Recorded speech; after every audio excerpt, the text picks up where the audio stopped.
नमस्कार। आप सभी का स्वागत है किस्से कहानियों में टेल्स फ्रॉम द हार्ट। आज हम रामायण का बालकन कांड अध्याय में ताड़का वध की कहानी सुनेंगे। चलिए शुरू करते हैं। स्त्री के रूप में ताड़का एक घोर पाप है और पाप को नष्ट करने में कोई पाप नहीं होता। हे राम, तुम इस पापिनी का संहार कर दो। प्रातःकाल स्नान, संध्या उपासना आदि कार्यों से निवृत्त होकर राम और लक्ष्मण गुरु विश्वामित्र के साथ सरिता तट पर पहुँचे।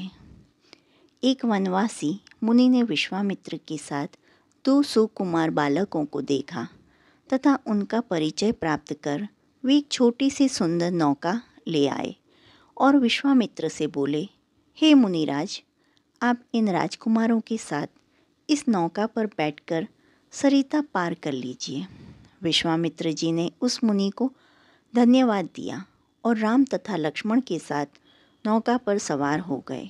इस प्रकार वे सागर से मिलन की आतुरता में कलकल नाद के साथ दौड़ती जा रही उस नदी को पार कर गए। नदी के उस पार एक भयानक वन था। उस वन को देखकर राम बोले, गुरुदेव, यह वन तो बड़ा भयंकर है। सभी ओर से सिंह, व्याघ्र आदि हिंसक पशुओं के दहाड़ने और हाथियों के चिंघाड़ने की ध्वनि आ रही है। जंगली सूअर, भालू, वन, भैंसे आदि वन्य प्राणी भ्रमण करते दृष्टिगत हो रहे हैं। वृक्षों की सघनता के कारण सूर्य का प्रकाश इस वन के भीतर घुसने का साहस नहीं कर पा रहा है और इसी कारणवश चारों ओर अंधकार हो रहा है। इस अति दुर्गम वन का क्या नाम है? राम के इस प्रश्न का उत्तर विश्वामित्र ने इस प्रकार दिया, हे राघव, पूर्व काल में इस स्थान में वन न होकर मलदा और करूप नाम के 2 बड़े समृद्ध राज्य हुआ करते थे। दोनों ही राज्य ऊंची ऊंची अट्टालिकाओं, वीथिकाओं तथा सुंदर पथों से सुशोभित थे तथा धन, धान्य और समृद्धि से परिपूर्ण थे। दूर दूर के व्यापारी यहाँ पर व्यापार करने आया करते थे, किंतु ताड़का नामक एक यक्ष कन्या ने उन दोनों राज्यों का विनाश कर दिया। ऋषि विश्वामित्र ने आगे बताया, ताड़का कोई साधारण स्त्री न होकर सुंद नाम के राक्षस की पत्नी और मारीच नामक राक्षस की माता है।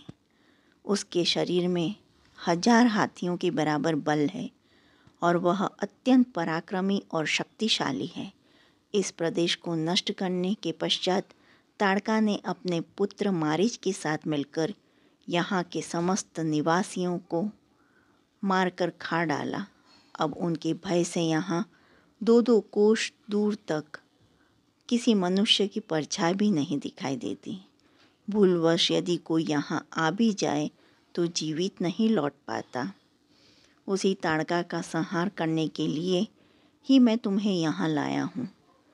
राम ने आश्चर्य से पूछा, गुरुदेव, स्त्रियाँ तो कोमल और दुर्बल होती हैं, फिर ताड़का ने 1000 हाथियों का बल कैसे आ गया? ऐसा प्रतीत होता है कि अवश्य कुछ न कुछ रहस्य है। विश्वामित्र बोले, वत्स, तुम्हारा कथन सत्य है और वास्तव में इसके पीछे एक रहस्य है। सुकेतु नाम का एक अत्यंत बलवान यक्ष था। वह संतानहीन था, अतः संतान प्राप्ति के उद्देश्य से उसने ब्रह्मा जी की कठोर तपस्या की। उसकी तपस्या से प्रसन्न होकर ब्रह्मा जी ने उसे संतान होने का वरदान दे दिया। परिणाम स्वरूप ताड़का का जन्म हुआ। सुकेतु के द्वारा ताड़का के अत्यंत बली होने का वर मांगने पर ब्रह्मा जी ने उसे उसके शरीर में 1000 हाथियों का बल दे दिया। विवाह योग्य आयु होने पर सुकेतु ने ताड़का का विवाह सुंद नामक राक्षस से कर दिया। उससे मारीच का जन्म हुआ। मारीच भी अपनी माता के समान बलवान और पराक्रमी था। वह सुंद राक्षस का पुत्र होकर भी स्वयं राक्षस नहीं था, किंतु बाल्यकाल से में वह बहुत उपद्रवी था। ऋषि मुनियों के कारण अकारण कष्ट दिया करता था। ऋषि मुनियों को अकारण कष्ट दिया करता था। उसके अब उपद्रवों से त्रस्त होकर एक दिन अगस्त्य मुनि ने उसे राक्षस होने का शाप दे दिया।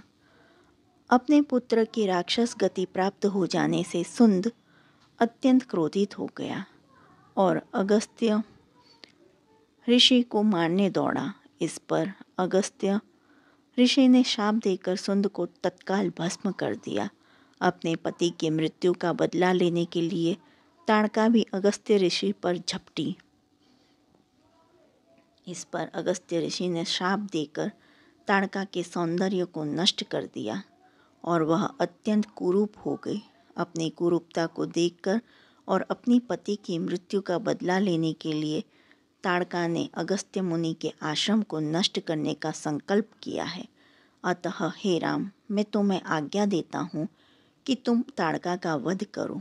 तुम्हारे अतिरिक्त इसका वध कोई नहीं कर सकता।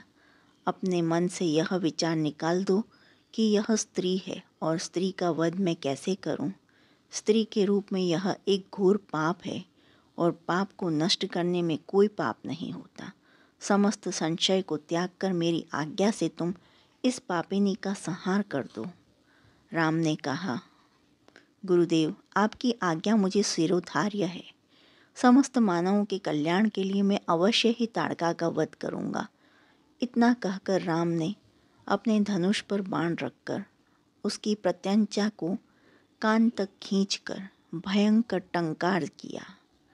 टंकार से उत्पन्न ध्वनि से समस्त वन प्रांत गुंजयमान हो उठा। वन्य प्राणी भयभीत होकर इधर उधर भागने लगे।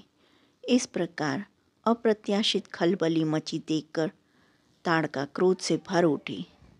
धनुष ताने राम को देखते ही इस विचार से कि कोई अपरिचित कुमार उसके साम्राज्य पर अधिपत्य करना चाहता है, वह क्रोध से पागल हो गई। राम पर आक्रमण करने के लिए वह तीव्र गति से उन पर झपटी। ताड़का को अपनी ओर आते देखकर राम ने लक्ष्मण से कहा, सौमित्र, ताड़ के वृक्ष जैसी विशाल और विकराल मुख वाली इस राक्षसी का शरीर कितना कुरूप है। इसकी मुख मुद्रा देखकर ही प्रतीत होता है कि यह बड़ी हिंसक है और निरीह प्राणियों की हत्या करके उनका रक्तपान करने में इसे बहुत आनंद आता होगा। तुम एक तरफ सावधान होकर खड़े हो जाओ और देखो कि कैसे इसे मैं अभी यमलोक भेजता हूँ। विकराल देह धारिणी ताड़का अपने बड़े बड़े दांतों चमकाती भुजाओं को फैलाए हुए धृतगामी बिजली की तरह राम और लक्ष्मण पर अत्यंत तीव्रता के साथ झपटे। राम इस भयंकर आक्रमण के लिए पहले से ही तत्पर थे। उन्होंने तीक्ष्ण बाण चलाकर उसके हृदय को छलनी कर दिया। उसके वक्ष स्थल से गरम गरम रक्त की धारा प्रवाहित हो उठी। वह आक्रमण करने के लिए पुनः टूट पड़े। इससे पूर्व ही राम ने एक और बाण चला दिया जो सीधे उसके वक्ष में जाकर लगा। वह पीड़ा से चीखते हुए चक्कर खाकर भूमि पर गिर पड़ी और अगले ही क्षण उसके प्राण पखेरु उड़ गए।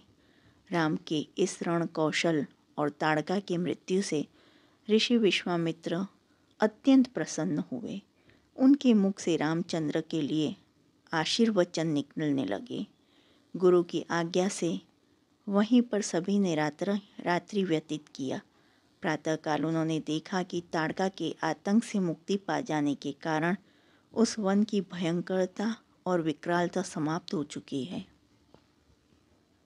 कुछ समय तक उस वन की शोभा निहारने के उपरांत स्नान पूजन से निवृत्त होकर वे महर्षि विश्वामित्र के आश्रम की ओर चल पड़े।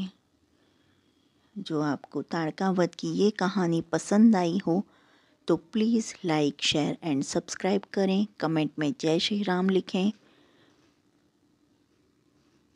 देखने के लिए धन्यवाद। जय हिंद, जय भारत।